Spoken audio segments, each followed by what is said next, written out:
Oi, turma, bom dia, tudo bem? Já estão de saco cheio da botânica? Oi, gente, eu espero que não, viu? Vamos corrigir. Na última aula nós falamos sobre os tipos de raízes, né? Lá na página 67, a questão 6 da UFMG. Observe a figura. Bati o olho na figura, vi que é uma raiz, né, gente? Quais são as partes, né? Tenho aqui a zona de ramificação, vocês se lembram?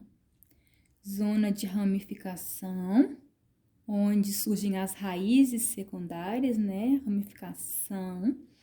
O 2 é a zona pilífera, que é onde tem os pelos epidérmicos com função de absorção de água e sais. A 3 é a zona de crescimento, vocês se lembram que é uma zona de alongamento da raiz? E o 4 é a coifa, aquele chapéuzinho que protege a ponta da raiz, porque aqui dentro, ó, está o meristema primário da raiz, né? Que são protoderme, procâmbio e meristema fundamental. A pergunta foi a seguinte: o crescimento e a absorção ocorrem respectivamente nas regiões indicadas por absorção é 2, né, gente? A raiz absorve água e sais pelos pelinhos, então eu já elimino essa e essa. Agora, qual é a zona de crescimento? A 1 é de ramificação, a de crescimento é a zona 3.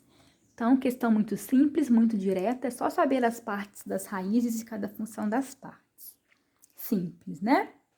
Adiante. Aqui na página 75, eu pedi que vocês fizessem a questão de número 2. Assinale a alternativa incorreta quanto às características histológicas dos vegetais. Então, que é o que está errado, né? Letra A. Na superfície externa das células dos parênquimas, há uma cutícula impermeabilizante produzida pelas próprias células. Turma, a cutícula impermeabilizante, ela não fica na superfície das células do parênquima, ela fica na superfície da epiderme. Então, essa aqui já está incorreta. Mas vamos ver as outras, né? Os acúleos, gente, nós conhecemos comumente como espinhos da roseira, mas os acúleos, eles são estruturas epidérmicas. Os acúleos são estruturas protetoras, sim, contra os herbívoros, formadas por projeções pontiagudas, sim, confundidos com espinhos, sim. Ocorrem, por exemplo, nas roseiras. Corretíssimo. Letra C. Alguns tricomas produzem secreções glandulares, como as urticantes na urtiga, certinho, e as digestivas para as plantas carnívoras, certo, gente? Essas secreções são produzidas por estruturas na epiderme chamadas de tricomas. Letra D. Os estômatos ocorrem nas folhas, sim, e são importantes nas trocas gasosas, sim, entre os tecidos internos da planta e o meio externo. Corretíssimo.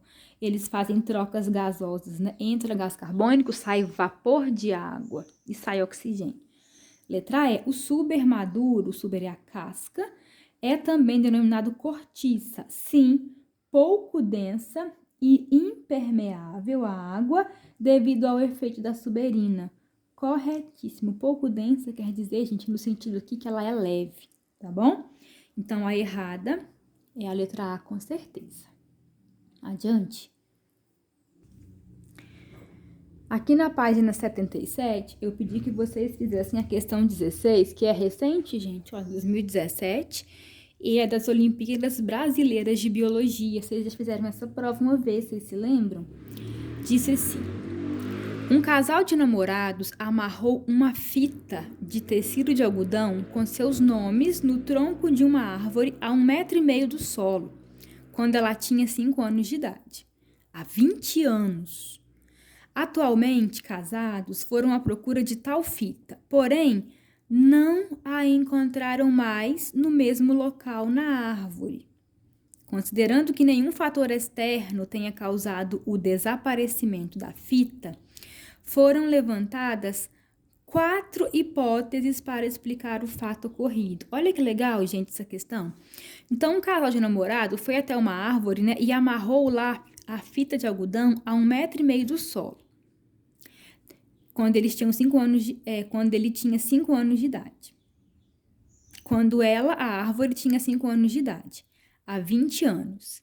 Então, a árvore hoje vai ter 25 anos de idade. Gente, aquela fita que foi colocada a 1,5 metro do solo, ela vai estar a qual altura do solo?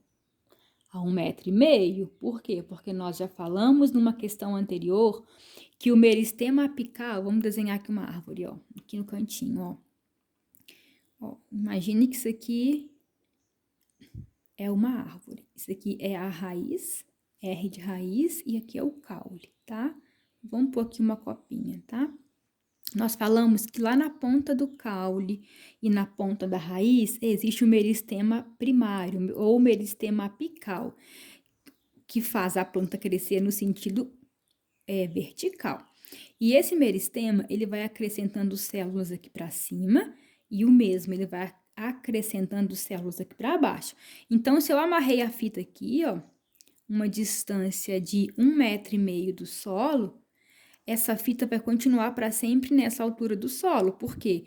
Porque o meristema apical, ele foi acrescentando células para cima. E depois de 25 anos, essas folhas aqui, elas estarão aqui. E essa raiz, ela vai estar muito mais profunda, ok? Tá. Só que falou o seguinte, ó.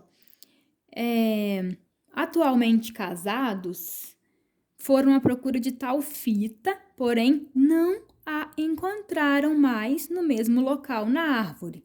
Considerando que nenhum fator externo tenha causado o desaparecimento da fita, ou seja, a fita não apodreceu, por exemplo, foram levantadas 4 hipóteses para explicar o fato ocorrido. Então, por que a fita desapareceu? Número 1. O crescimento em espessura da planta, promovido pelo meristema secundário, provocou o rompimento da fita e culminou com a sua queda. Certíssimo, gente. Nós falamos que o meristema primário faz a planta crescer no sentido vertical. Só que essa planta, ela vai engordar, vocês se lembram? Então, o caule dela vai ficar muito gordo, muito maior, com diâmetro maior. Por quê? Porque o meristema secundário, os meristemas secundários, que são o felogênio e o câmbio vascular, eles vão fazer esse tronco engrossar. Então, esse crescimento em espessura, promovido pelo meristema secundário, câmbio e felogênio, provocou o rompimento da fita? Pode ser. Pode ser quando esse caule ele foi engrossando, a fita rasgou, né? E caiu. Pode ser uma explicação. Número 2. O crescimento longitudinal da planta, esse que fez a planta crescer para cima e para baixo, fez com que essa fita tenha sido levada à região apical da planta, o que fez com que ela não fosse mais visualizada na altura em que antes se encontrava na árvore. Errado. Por quê? Porque a fita está aqui e a planta ela vai crescer do meristema para cima, porque o meristema ele vai acrescentando células para cima e para baixo. Então, não, a fita ela vai estar à mesma altura, deveria estar à mesma altura. 3. Se ao invés de uma fita de algodão tivessem amarrado um fio de aço resistente, ele poderia estar na mesma altura, sim, porém teria provocado o estrangulamento do caule. E agora, hein, gente? Olha, vamos pensar. Se ao invés de uma fita de algodão fosse um arame, por exemplo, que é um fio de aço resistente, ele poderia estar na mesma altura? Até aqui tá correto. Não tá?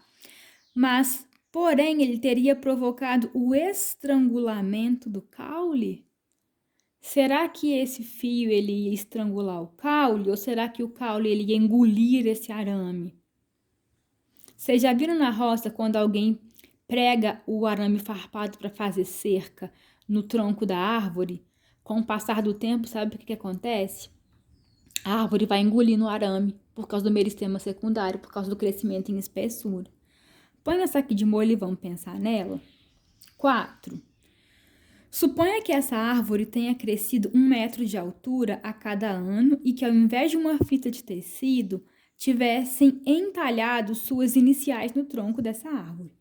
Essa inscrição estaria hoje situada a aproximadamente 21,5 metros de altura. Errado. Por quê, gente?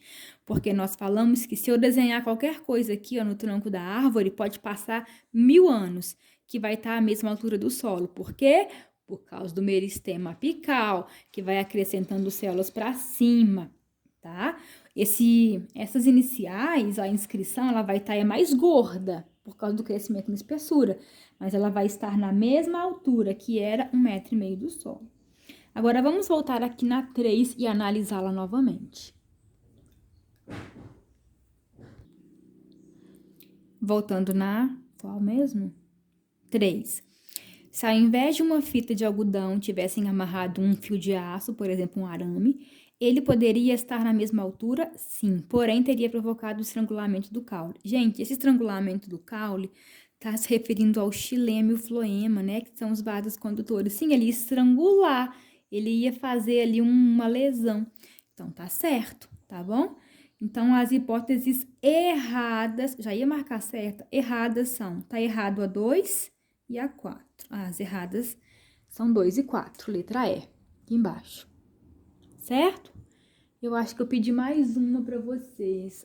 Número 20, na página 78. Vamos lá.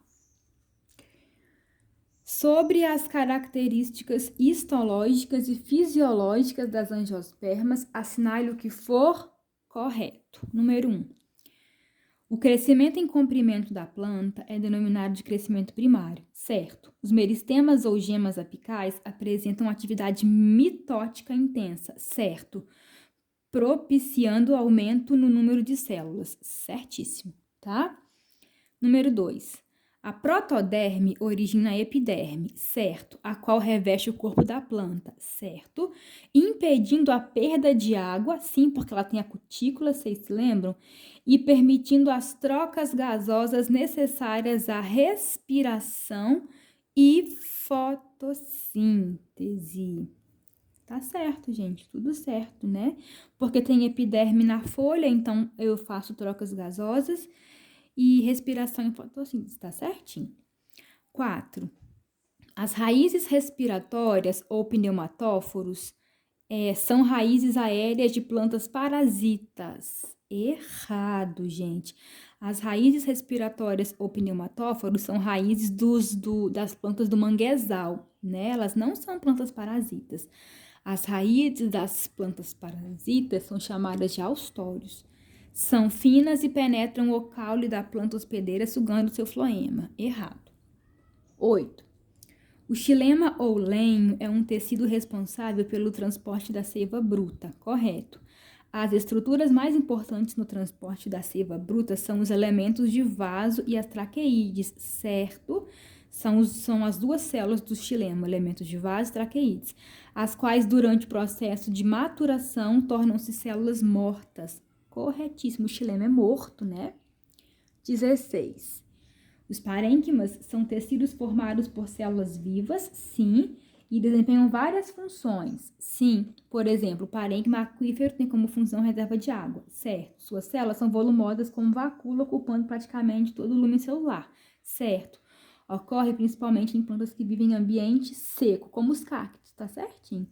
Então, tá certo a 1, tá certo a 2, tá certo a 8, tá certo a 16. Somem aí para ver quanto que dá, tá bom? Terminamos, então, nossa correção. Gente, espero que estejam aprendendo, tá bom? Vão relacionando, vão tentando aprender, não decora. Um abraço para vocês. Na próxima aula, nós vamos falar sobre o caule, tá bom? Beijinho e até lá. Fui!